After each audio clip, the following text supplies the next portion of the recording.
À 12 000 kilomètres de la République démocratique du Congo, le regard est rivé sur la situation socio-culturelle du pays. Mesdames et messieurs, bonjour et bienvenue en direct du Canada. Nous allons essayer de décrypter quelques questions d'actualité avec le président de la communauté congolaise de Canada, Ottawa. Son comité, et on va essayer de parler de quelques questions également d'actualité. Bonjour, président Raymond excusez-moi, Kashiba, excusez-moi. C'est sur la bonne voie. D'accord. Monsieur Raymond Kashiba, c'est dans quel état d'esprit que vous organisez l'événement, le Forum Canada-Congo?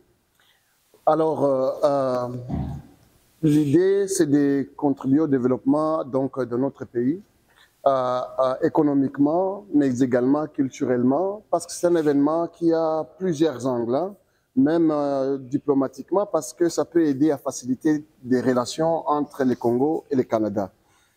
Maintenant, le contexte est un peu difficile pour nous, Congolais, qui vivons ici au Canada, parce que ce qui se passe au Congo nous touche directement. Il y a une forte communauté qui vous sienne ici au Canada, particulièrement à Ottawa-Gatineau. Donc, la prise de Goma et les agressions répétées du Rwanda actuellement touchent un grand nombre de Congolais ici directement. Et malheureusement, ça vient à un moment où on était déjà en train de préparer ce forum pour davantage développer, contribuer au développement de notre pays à travers l'organisation d'un forum qui pourra réunir les décideurs de la RDC et du Canada pour peut-être créer des opportunités de collaboration. C'est un forum qui est culturel et entrepreneurial, c'est-à-dire qu'il y a des artistes. Il faut qu'on crée des opportunités pour eux aussi. Il faut que des entrepreneurs, il faut que certains décideurs...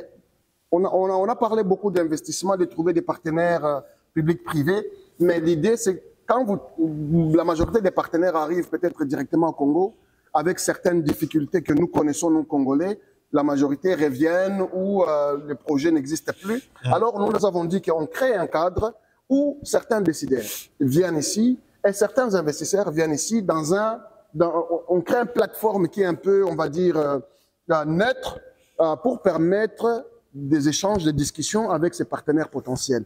Et ça, c'est un terrain neutre vraiment pour ça, c'est vraiment le contexte. Donc, vous n'êtes pas seul, vous êtes accompagné de l'ancien président de la communauté congolaise de Ottawa-Gatineau. Bonjour, monsieur le vice-président Didier. Le vice-président, mais l'ancien président. L'ancien président, excusez-moi, c'est l'ancien président. Je suis tenté parce que le vice-président est de l'autre côté. Exactement. L'ancien président, bonjour. Bonjour. Comment allez-vous? Je vais très bien. C'est une observation rare dans des pays africains, voir l'ancien président d'une organisation et le accompagné de l'actuel président. C'est dans quel état d'esprit ou dans quelle synergie vous organisez des choses ici au Canada? Nous organisons des choses avec l'idée de mettre tous les Congolais ensemble. Alors avec cette idée-là, nous avons cet esprit-là de la famille, de la fraternité. Alors c'est pour cela que vous allez voir cette alternance-là, le nouveau président et l'ancien président qui travaillent ensemble. C'est juste pour le développement de notre communauté ici au Canada et aussi pour aider nos familles et comprendre, surtout nos enfants, de comprendre la culture congolaise. Exactement. Et aussi aider nos entrepreneurs congolais, les aider à arriver à leur but, avec l'idée d'une collaboration avec les entrepreneurs congolais qui se trouvent au Congo et les entrepreneurs congolais de la diaspora. Exactement, très bien. Alors, monsieur le président, est-ce que c'est une vitrine culturelle aussi pour les enfants qui ont passé tout leur temps ici au Canada de vivre, de découvrir qu'est-ce qu'est la culture congolaise? Alors, c'est ça l'idée même de l'existence au départ d'une communauté à l'extérieur de son propre pays. C'est de perpétuer justement cette culture. parce que c'est plus facile aujourd'hui ici aux enfants d'oublier les langues congolaises, d'oublier la culture congolaise. On est tellement inondé ici, on est dans une société multiculturelle, inondé par la nourriture venant des différents coins du monde. Donc c'est plus facile d'oublier nos propres cultures, donc habitudes alimentaires et autres. Et là, le rôle de la communauté, c'est de justement perpétuer tout cela. D'où justement, la semaine passée, on a lancé une tournée, par exemple, dans les écoles partout en Ontario, pour aller présenter la culture congolaise aux enfants, même non congolais, majoritairement non congolais, pour les présenter la culture congolaise. Qu'est-ce que la culture congolaise? L'histoire du Congo. Et parce que la culture congolaise, nous devons quitter ce qu'on appelle la ghettoisation culturelle, hein, c'est-à-dire que vous voyez les communautés congolaises. Le carcan congolais. Voilà. Les communautés congolaises ne font que du congolais entre eux, alors que nous, l'idée, c'est de sortir justement de tout ce qui est positif et congolais et promouvoir ça ailleurs dans d'autres cultures. Est-ce que ça marche bien pour vous? Ça marche bien, puisque là, on fait énormément de choses, mais juste parlant de cette tournée-là, les retours sont très, très positifs. On est en pleine tournée en ce moment, mais on a commencé quand même la semaine passée. On a vu déjà l'accueil dans les écoles. C'est très encourageant. Alors d'ailleurs, l'initiative est très saluée par même d'autres communautés qui voient comme un exemple, en fait. Est-ce qu'ils sont motivés, les enfants? À un certain moment, on a comme l'impression qu'ils sont déconnectés de la culture congolaise et ils veulent, avec l'influence de l'acculturation, ils veulent s'adapter aux autres. Non, c'est le contraire même. Avant peut-être, maintenant c'est le contraire. Nos enfants qui sont nés ici deviennent même plus congolais que nous. Sérieux? Ils sont plus intéressés, surtout au début de l'adolescence, là, sont beaucoup plus intéressés à tout ce qui se passe au Congo, mais malheureusement peut-être le départ a été un peu biaisé, tout ça. C'est-à-dire que bon, peut-être ils ne maîtrisent pas la langue, mais à un moment donné, ils se rendent compte, mais papa, pourquoi est-ce que moi je ne parle pas la langue? Papa, qu'est-ce que je peux faire pour participer aux activités organisées par des Congolais? Vous voyez ce type de questions-là, ça commence à venir de plus en plus chez nos jeunes ici. Voilà, alors nous allons essayer d'inviter, parce que le comité, on doit avoir le comité au grand complet, sinon ce serait un gros péché. Vas-y, monsieur. Par exemple, le 30 juin, nous organisons Nous allons parler de cette activité. Oui. Ouais, vas-y, alors, allez-y. Exact. Ouais. Alors, vous allez voir les enfants qui viennent là-bas. Je demande, là, avant, c'était tout un problème. Maintenant, là, les enfants. Monsieur le vous pouvez se joindre à nous. C'est une journée congolaise au Canada. Tout à fait. Bonjour, monsieur le vice-président. Alors, quand les enfants viennent là-bas, ils viennent pour chercher des drapeaux congolais, ils viennent pour chercher des t-shirts congolais et tout ça. Et ils viennent pour manger le plat congolais. Et tout ça. Donc, vous voyez que les enfants, ils ont même envie de notre culture qu'on les pensait même. Ouais, ok. Monsieur le vice-président, bonjour. Bonjour. Vous êtes le vice-président, donc vous êtes dans l'équipe organisationnelle.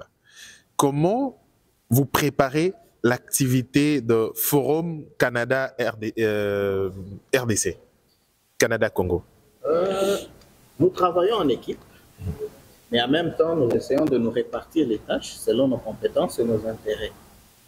Alors, par exemple, avec l'ancien président de la... Bonjour, allez-y. Nous sommes dans une même équipe. Nous travaillons sur les invitations, sur la planification, donc sur la logistique. Donc, c'est de cette façon-là que nous sommes répartis les tâches, de manière à ce que, un peu sous forme des équipes agiles, que chaque équipe travaille sur des tâches spécifiques avec un coordonnateur et une coordonnatrice de tous ces mini-projets. Mais les Congolais, c'est cette image, hein, il faudra dire, c'est rendu de tout le monde, de plusieurs d'ailleurs, que les Congolais ont du mal à s'unir pour ressortir quelque chose de positif. Est-ce que c'est le cas ici? Ça, c'est une très belle question et je voudrais ici profiter de l'occasion pour dire que dans toutes les communautés, il y a toujours des problèmes. Il n'y a jamais de communauté sans problème. Mais la différence entre les différentes communautés, c'est la capacité à surmonter ces problèmes pour aller de l'avant. Exact. Si aujourd'hui vous allez dans les communautés camerounaises, par exemple, moi je suis dans plusieurs communautés, pas seulement dans la communauté congolaise. Vous allez entendre, on dit, mais pourquoi est-ce que vous ne faites pas comme les Congolais? Ici, il y a trop de problèmes. Si vous allez dans la communauté malienne, vous allez entendre le même langage. Moi, j'appelle ici les Congolais à être fiers de qui nous sommes. Ouais. Et d'avoir la culture de surmonter les problèmes. C'est ce que nous essayons de faire aujourd'hui. La preuve, c'est que nous avons l'ancien président de la communauté congolaise avec nous, avec qui nous gardons de très bonnes relations, ainsi que d'autres membres de la communauté. Donc, en bref, c'est une étiquette qui est mal placée, mais nous avons la capacité de surmonter les différents problèmes que nous rencontrons par la volonté de nous.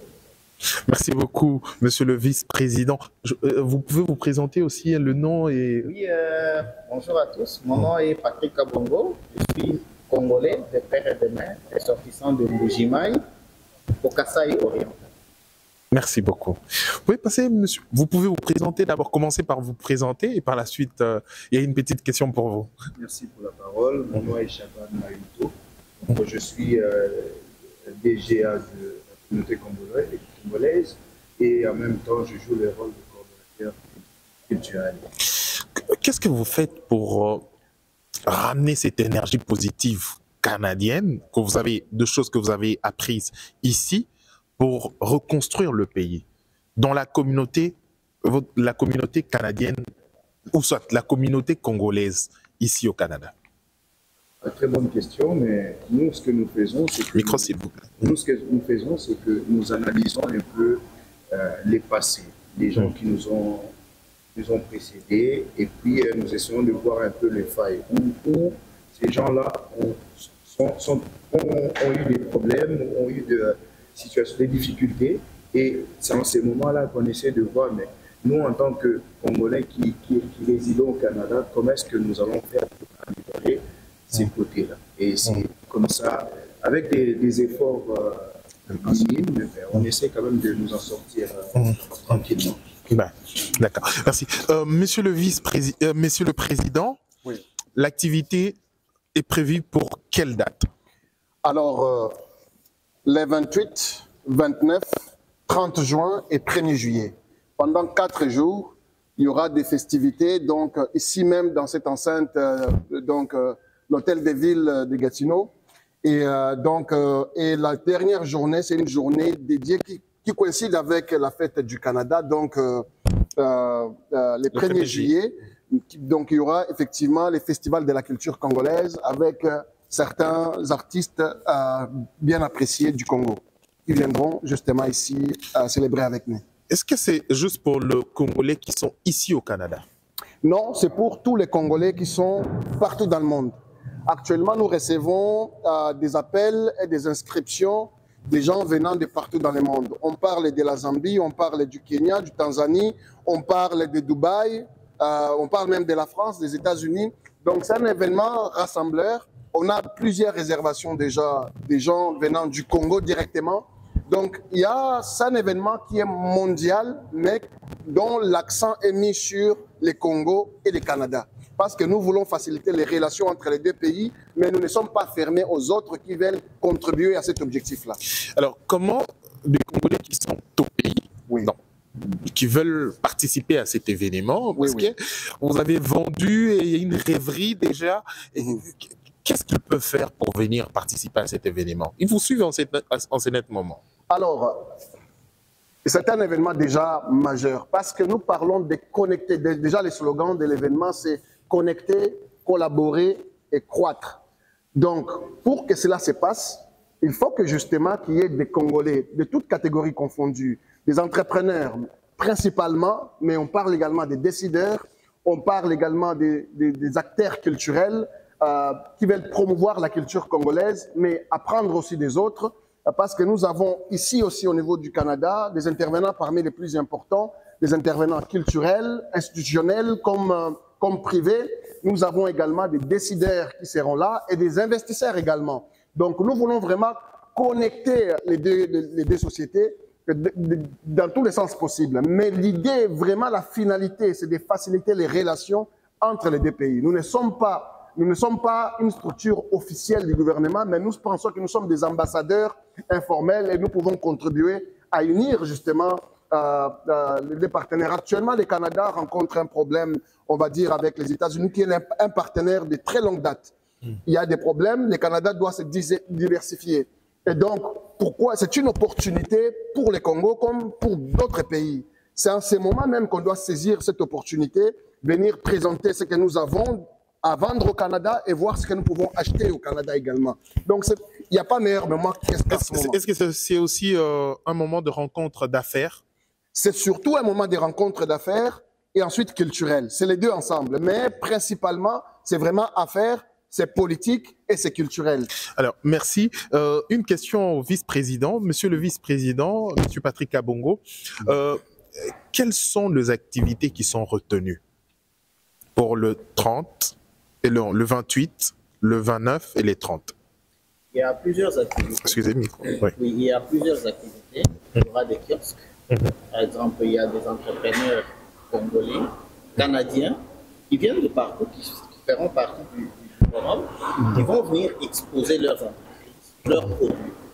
Et surtout aussi proposer des modèles qui peuvent être exportés au Congo et des modèles qui peuvent être importés du Congo vers ici pour évidemment créer cette synergie entre nos deux pays.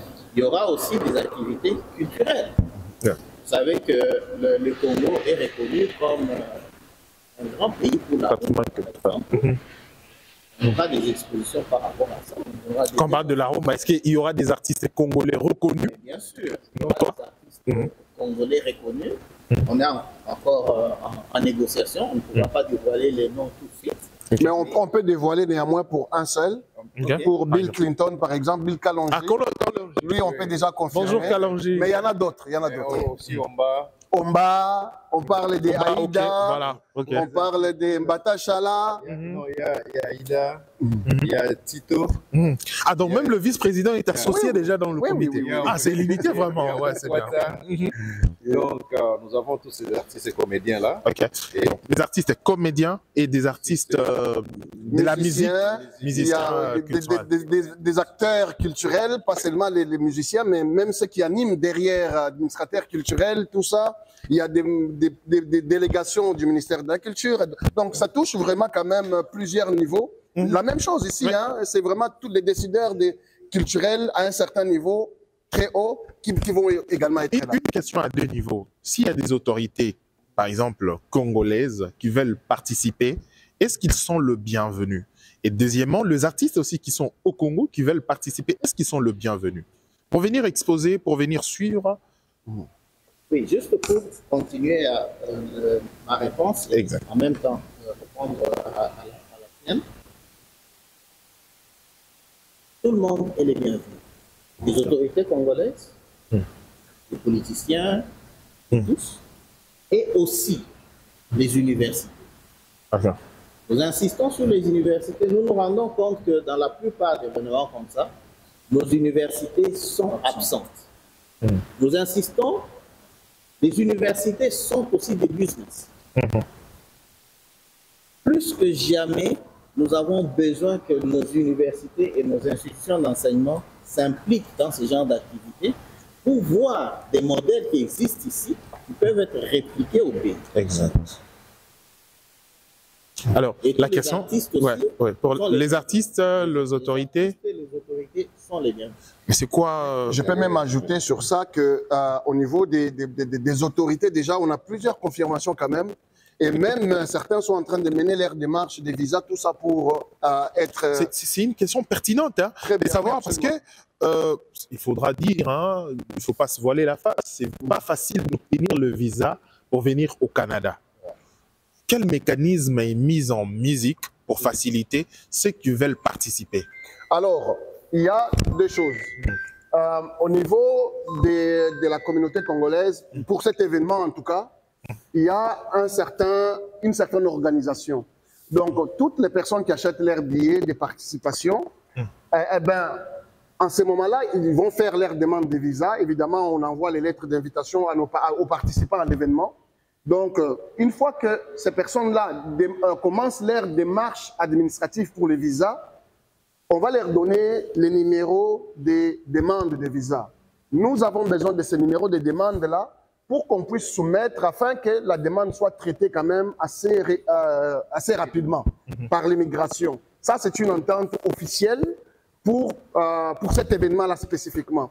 Donc, toutes les personnes au Congo qui achètent leurs billets de participation, ils peuvent les faire, juste nous communiquer leur demande, en fait, nous laisser savoir, nous on va envoyer l'invitation, ensuite commencer leur démarche administrative et nous on va appuyer cela de cette façon-là. Monsieur le vice-président, vous avez quelque chose à ajouter à ce sujet? Non, non, non, c'est le président, c'est pas comme une dictature absolue, hein. non. Alors, allez-y. Non, c'est pour vous taquiner. Excusez-moi. Ouais, en synergie, je comprends.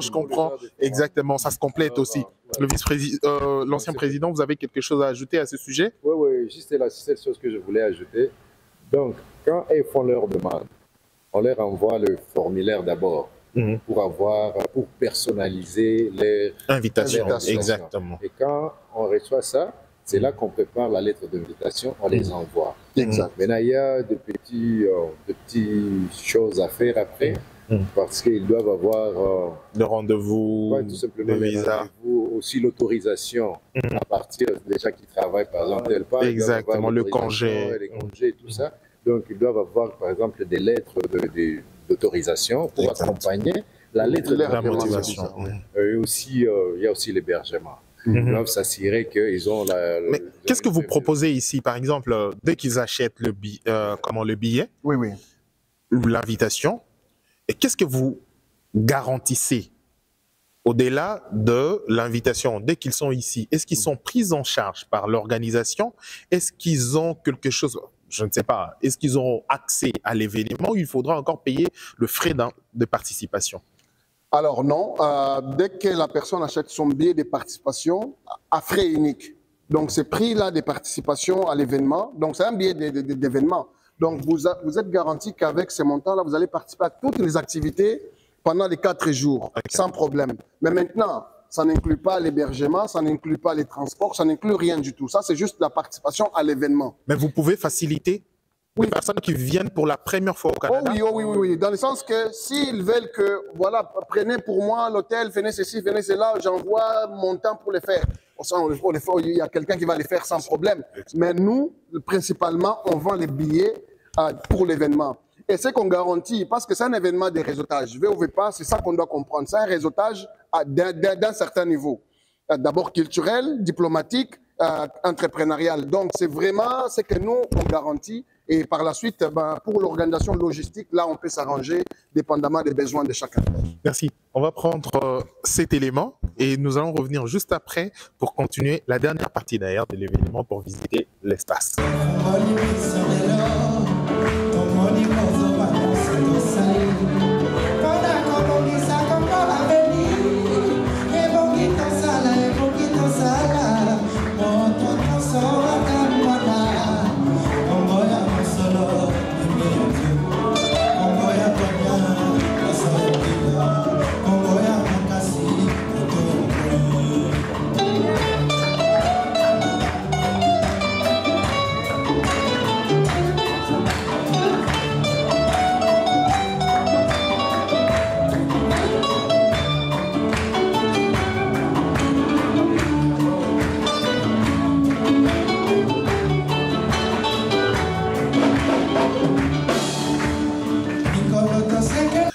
Et de retour, c'est pour cette grande activité organisée ici au Canada par la grande communauté de Congolais vivant à Ottawa, précisément, pour le 28, le 29, le 30 juin et les 1er juillet. Exactement. Alors, c'est à combien le frais de participation? Monsieur le vice-président, vous avez la réponse? Ou oui, je peux le dire, mais c'est disponible, c'est sur les sites donc forumcongocanada.com. Est-ce que vous avez un numéro de téléphone? Il y a un numéro de téléphone, on peut nous écrire, enfin il y a un numéro de téléphone de bureau, mais on peut aussi nous écrire sur WhatsApp. Mais disons que sur le site internet déjà, le prix est officiel, c'est 960 $ canadiens, ce qui vaut à peu près 700 $ américains pour le billet de participation. Et une fois qu'on a ces billets, l'administration envoie l'invitation à la personne qui participe. On va noter que les panélistes et autres Ça, pour ça, il n'y a pas de frais ou quoi que ce soit. Et déjà, on a déjà tous ces panélistes-là confirmés, ils font déjà leur démarche. Mais pour les participants simples à l'événement qui veulent réseauter, créer des relations de collaboration. On peut avancer tout de suite. Voilà, des relations de collaboration, trouver des opportunités d'investissement, trouver des partenaires. En ce moment-là, c'est juste les billets de participation et puis c'est tout. D'accord. La jeunesse, il y a la jeunesse. Hein. Vous êtes comme ces nombreux jeunes qui sont au pays, qui rêvent de venir ici au Canada pour venir participer à cette manifestation. Est-ce que vous avez un mot à dire à ces jeunes qui sont au Congo? En tout cas, moi, je nous invite tous à consulter les sites internet, le forum congocanada.com. Donc, il y a toutes les informations là. C'est une opportunité pour les jeunes. Je sais qu'il y a des entrepreneurs culturels, les peintres par exemple, qui n'ont pas de, comment je peux dire, qui cherchent le moyen de collaborer avec certains autres artistes à l'extérieur, mais c'est pour vous une occasion de venir participer à cet événement, de venir réseauter, de rencontrer du monde et puis de connaître un peu comment est-ce que la culture canadienne elle fonctionne. Ça va nous permettre à nous améliorer, à prendre ce qui est bon. Et puis voilà, en tout cas, j'invite toute la jeunesse congolaise à participer à ces grands événements du 28, 29, 30 et 1er juillet. Monsieur le vice-président Patrick Kabongo, oui. Vous avez un mot à ajouter aussi, appeler d'autres personnes qui veulent, ou soit une catégorie bien précise que vous connaissez au pays? Moi, j'appelle les anciens ressortissants de l'EDA, là où j'ai fait mes études secondaires. J'appelle les anciens ressortissants de l'université de Mbujimayi. Toute catégorie. Dans de Mbujimayi au Canada, c'est possible? Mais bien sûr. Oh oui, oui. On a déjà des personnes qui ont déjà fait les réservations venant de Mbujimayi aussi, comme des Goma, comme des Lubumbashi. Donc, ça même Vira, oui, même à Kisangani. Bon, on n'a pas encore, mais on attend qu'ils s'inscrivent aussi. Ah, donc moi, j'invite aussi le Boyomé, voilà. où moi je suis né. Voilà. Mes anciens collègues de l'université de Mbujimayi, les portes sont ouvertes. Mes anciens collègues de l'université de Leicester, en Angleterre, ainsi que d'autres collègues de Carleton ici au Canada, venez participer à cet événement. Merci, monsieur le vice-président. L'ancien président a un mot à ajouter pour cette grande activité qui fait rêver déjà. Oui, moi je continue à encourager les gens de venir, surtout les entrepreneurs venant surtout du Kivu, du Nord Kivu, Sud Kivu, Maniema, Kinshasa, Lemba, toutes les communes-là, mais aussi beaucoup plus les jeunes. Vous avez parlé des jeunes. Nous avons vraiment besoin des jeunes. Nous avons des jeunes entrepreneurs. Nous avons des jeunes ingénieurs. Tous ces gens-là au Congo qui sont en train de rêver de faire cette collaboration-là avec d'autres partenaires. La majorité de la population congolaise est jeune. Hein? Oui, parce que la jeunesse est de 15 à 60 ans, c'est ça? Voilà. Je pense. Oui. Nous avons vraiment besoin de tous ces gens-là, surtout la jeunesse. Exact. Merci. Alors, monsieur le président, Raymond, vous avez quelque chose à ajouter avant de mettre fin à notre édition? Je vais simplement peut-être dire encore que la diaspora au Canada, la diaspora congolaise au Canada, n'est pas juste une simple diaspora. Elle est organisée.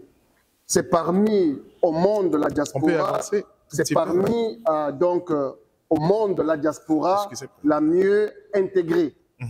Donc, c'est l'occasion aussi de pouvoir organiser des événements qui peuvent donner envie en fait à d'autres diasporas à travers le monde de voir un peu, prendre le Canada comme exemple.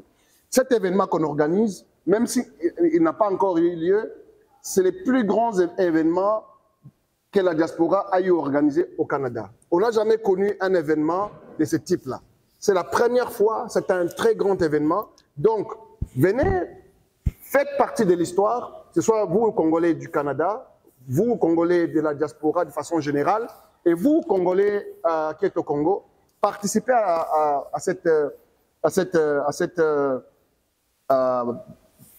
comme pierre à cette bâtisse qu'on est en train de construire. Alors, donc, voilà. Il y a un mobile d'énergie qui se dégage depuis un certain moment ici au Canada. Oui. Mais c'est dû à quoi? Est-ce que c'est parce que le Canada est devenu une circonscription électorale? Alors, il y a un peu de ça, mais je dois dire quand même que le Canada a maintenant une très grande diaspora, ce qui n'était pas le cas avant. Donc ça vient aussi avec un certain changement. Évidemment, le fait que ce soit une circonscription, ça peut toujours attirer un peu l'attention, mais je pense que juste, par exemple, en regardant dans les 5 dernières années, on peut voir quand même qu'il y a plus ou moins 5000 étudiants internationaux qui sont venus juste, je ne parle pas du Canada, seulement dans la région ici, Ottawa-Gatineau. Donc, quand on prend en considération d'autres catégories des personnes qui sont venues, ben on peut voir quand même que c'est une diaspora qui s'agrandit. Donc, tout ça, ça vient aussi avec certains avantages et d'autres diraient des désavantages. Mais vous parlez de cette croissance, mais est-ce que c'est encadré? Est-ce que vous êtes soutenu par les autorités? Parce que nous savons que les autorités doivent aussi accompagner, par exemple, des structures comme ça. Parce que ce sont des structures interculturelles. Ça fait partie aussi de la continuité de l'image du pays, en dehors du pays, de notre pays. Tout à fait. Vous avez 100% raison. Ça commence. Ça commence à être structuré. C'est la raison même de notre existence. Parce qu'on a constaté effectivement qu'il n'y avait rien pour organiser cette diaspora. C'est comme ça qu'on a initié en fait toute cette démarche, justement dans ce but-là d'organiser la diaspora. Parce qu'on est conscient qu'avant, il y avait la diaspora, par exemple, somalienne ou éthiopienne, qui était ici parmi la plus grande, et il y avait énormément de mots. Vraiment, il y avait beaucoup de problèmes. On avait à un moment donné, il y avait aussi la communauté haïtienne, qui est jusqu'à aujourd'hui la plus grande communauté ici dans la région. Mais on a vu aussi ces mots-là pendant un certain temps. Maintenant que nous sommes en voie de devenir la première communauté, qu'est-ce que nous faisons? Est-ce que, après avoir observé les 2 autres communautés au même niveau, maintenant nous sommes là, qu'est-ce que nous faisons? Justement, c'est à nous maintenant de nous organiser. C'est vrai que les institutions peuvent aider, mais les institutions n'aident pas quelqu'un qui ne se met pas en position d'être aidé. Exactement. Donc, vous devez vous structurer. Nous sommes en train de faire ce travail-là pour permettre à ce que les institutions nous accompagnent. Mais c'est quoi le rapport entre vous et les institutions? Non, les institutions congolaises ou canadiennes? Non, congolaises. Non, congolaises, honnêtement, on n'est pas soutenu, mais canadienne, on est soutenu. Il est temps, alors, de lancer un mot. On a lancé... Je crois les autorités vous suivent en ce net moment parce que... passez en direct, hein, au Congo, vous passez à la télévision en direct. Vous avez la possibilité de nous suivre en continu sur Info 243, mais les restes, nous sommes en direct à la télévision. Tout à fait. Donc, c'est-à-dire que, par exemple, pour les forums, la première ministre, Madame Judith Suminwa Tuluka, qui vous a promis d'ailleurs, nous a promis de nous accompagner, effectivement. Nous avons quand même relancé déjà à 2 reprises. On attend des réponses. Ça viendra certainement, mais nous continuons à lancer. Nous avons écrit également cette semaine au niveau de la présidence. Nous attendons également des réponses à ce niveau-là, surtout pour cet événement. Pour le reste, on est capable de nous débrouiller. Mais pour cet événement qui profite directement à la République démocratique du Congo, ça ne veut pas dire que tout ce que nous faisons ne profite pas directement, mais c'est un événement majeur. Et surtout de voir que l'État canadien nous soutient financièrement, les institutions, les structures, tout ça. On est accompagné pour cet événement. On aimerait aussi voir la participation de la République démocratique du Congo pour cet événement également. Ça où aura lieu cette activité? Alors, cette activité aura lieu à l'hôtel de ville, ici même dans l'enceinte. Ah oui, hôtel de ville, donc ici c'est même. comme au Congo on dit la maison communale. Oui, la maison communale. L'hôtel de ville, c'est l'hôtel de ville. C'est l'hôtel de ville, oui. Ouais, l'hôtel de ville. Oui, c'est vraiment l'hôtel de ville. Donc, ici, c'est comme vous voyez, c'est un endroit quand même prestigieux. Et on a pratiquement pris 4 grandes salles pour justement cet événement-là. Et pendant tout ce nombre de jours. Donc, c'est un grand événement. Donc, c'est un événement reconnu par les autorités canadiennes. Oui, absolument. Les autorités canadiennes seront là présents. Je le confirme ici, nous sommes dans l'hôtel de ville. Absolument. C'est connu, c'est reconnu, c'est approuvé, pas seulement au niveau communal, pas seulement au niveau de l'hôtel de ville, mais même au niveau des institutions fédérales. C'est reconnu, c'est approuvé. Je venais de dire ici la collaboration pour l'obtention des visas pour les participants à l'événement. C'est quand même, voilà, c'est quand même le gouvernement fédéral. Donc, il y a des collaborations avec des gouvernements provinciaux. Donc, c'est un événement quand même qui est majeur. Comme je le disais, c'est la première fois que la diaspora organise un tel événement. Donc, c'est pour le bénéfice de tous. Une occasion à ne pas rater pour le 28, le 29 et les 30 juin. Et enfin, le 1er juillet, ici au Canada, vous avez la possibilité de participer à cet événement. Appelez les numéros déjà, votre numéro de contact, s'il vous plaît. 819 5 7 6. Au Congo, on a l'habitude de mettre plus 1. Donc, plus 1 ou 011, je ne sais plus comment ça fonctionne. Plus 1. 200, non, pas 243. Plus 1. Je recommence. Plus 1, 819, 5, 7, 6, 60, 68. Excusez, vous avez commis une erreur. Plus 1, 180, je crois. Ouais. Parce que le Congo, le préfixe du Canada, c'est plus 1. Ouais, 001. Exact. Ouais. Parce que quand on dit plus 800 directement, on est en Chine. Ah oui, oui. On est en Chine. Donc, nous recommençons. Ouais. Donc, plus 1, ouais.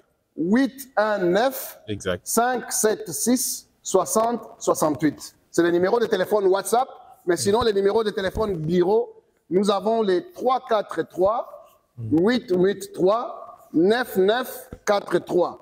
Ouais. Voilà. Merci. Le dernier mot, l'ancien président, un dernier mot, 30 secondes, s'il vous plaît. Ah, ok. Le dernier mot, c'est en tout cas, merci d'abord. Je vous en prie. Merci de votre temps. Mais aussi, je voulais juste ajouter pour ce que le président a dit tantôt, quand vous demandez si nous avons de l'appui, nous avons aussi disons, des collaborations avec nos autorités au Congo. Oui, c'est vrai qu'on n'en a pas vraiment, mais quand même, on est en collaboration avec notre ambassade ici. Oui, oui, oui, ça c'est juste. Avec son Excellence, Monsieur l'ambassadeur Jos Kakabongo, on est en collaboration. Donc, tout ce que nous faisons, ils sont au courant. Oui, oui. Merci. Et je pense que vous êtes soutenu. D'ailleurs, l'ambassadeur fait partie des panélistes. Donc, il va intervenir. Absolument, absolument, absolument. Ah, donc il approuve des initiatives congolaises. Mais oui, mais oui, mais oui. Bon, il a été informé avant même la première ministre, il a été informé avant. Il a appuyé, c'est comme ça qu'on a continué, on a présenté ensuite à la première ministre. Donc, monsieur l'ambassadeur nous soutient. Il nous soutient. Parfait. Monsieur le vice-président Patrick Kabongo, un dernier mot, 30 secondes, vous pouvez regarder la caméra. Un dernier mot, c'est plutôt un dernier geste. Les mains ensemble. Ah, ok. Voilà. Ah, ok, exact. Voilà. C'est une bonne chose. Ensemble, nous pouvons reconstruire notre pays. Beaucoup de choses et reconstruire notre pays. Merci beaucoup. C'est un très bon geste. Pour vous, je ne pense pas que ce serait un geste. Hein? Peut-être En tout cas, moi, j'aimerais juste appuyer sur les institutions au Congo que voilà, c'est votre événement. Venez, participons ensemble pour la réussite de cet événement. Donc, vous êtes bienvenus. En tout cas, on se revoit en été, comme on dit ici. Donc, à plus tard. Que le ministère constitue des délégations, que tous les ministères soient représentés, parce que si on est avisé d'avance que tel ministère sera là, nous allons aussi faire l'effort que les ministères équivalents ici soient là pour des collaborations possibles. Alors, ça n'est fini pour cette édition. Merci de l'avoir suivi. Retrouvons-nous prochainement pour une édition, surtout Parlons Congo avec amour et objectivité. Au revoir.